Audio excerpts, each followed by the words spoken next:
Hello everyone, and welcome back to the AI Research Roundup. I am your host, Alex. Today, we're diving into a paper from May 26, 2025, called Iterative Self-Incentivization Empowers Large Language Models as Agentic Searchers. So the core problem here is getting LLMs to find accurate knowledge for complex questions, the kind that require multiple steps, often called multi-hop queries. The researchers propose a new agentic search framework called EXSEARCH. This framework lets an LLM act like an independent agent. It actively thinks, searches, and records evidence to guide its own reasoning, all within a self-improving loop.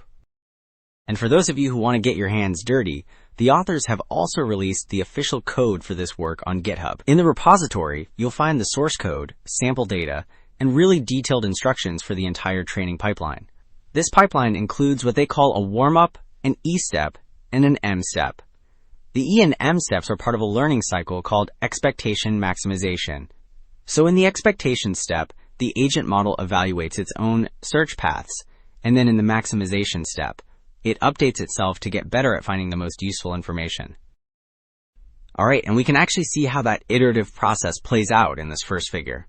These plots show the performance of the EXSEARCH framework on the Hotpot QA benchmark, using a bunch of different LLMs like QN, Llama, and Mistral. The metric they're tracking is exact match, which, as the name suggests, means the model's answer has to be a perfect match to the correct one. For each model, you see performance on the training data steadily climbing, but the key is the evaluation set. Here, performance generally improves for 2 or 3 iterations and then plateaus, which shows the self-improvement loop is working effectively. So, those performance gains we just saw, this next figure really breaks down the how. It illustrates that expectation maximization process we touched on. On the left is the E step, or trajectory exploration. The model generates a search trajectory, which is its path of thinking up a subquery, searching for documents, and then recording evidence. Then, each trajectory gets an importance weight based on how likely it was to produce the correct answer. This weighting is key. Finally, in the M step, the model uses these weighted trajectories to update itself, learning to generate more supportive search paths. And this algorithm here gives us the nuts and bolts of that process we just saw in the diagram.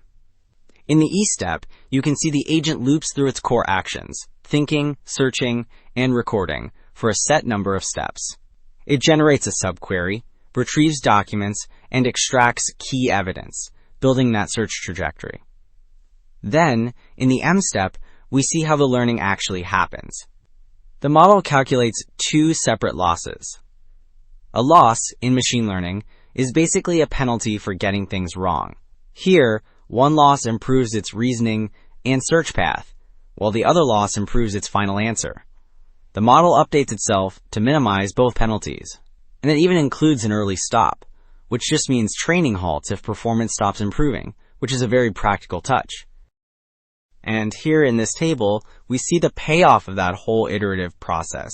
This compares the EXSEARCH method, which you can see in the hours rows at the bottom, against a whole range of other approaches. These are grouped into models using just their internal knowledge, standard retrieval augmented generation methods, and other iterative searchers. They're evaluated on 4 tough benchmarks, like Hotpot QA, using metrics like exact match and F1 score.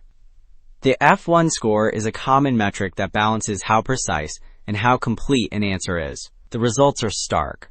The EXSEARCH method consistently outperforms the others, often by a wide margin. And it's not just about getting the final answer right. The EXSEARCH method also improves the actual search process. This first table looks at retrieval performance using a metric called recall at K.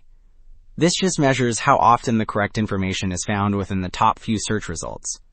And our method consistently finds more relevant documents than the baseline, which means it's learning to ask better questions.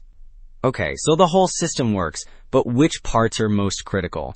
That's what this second table shows.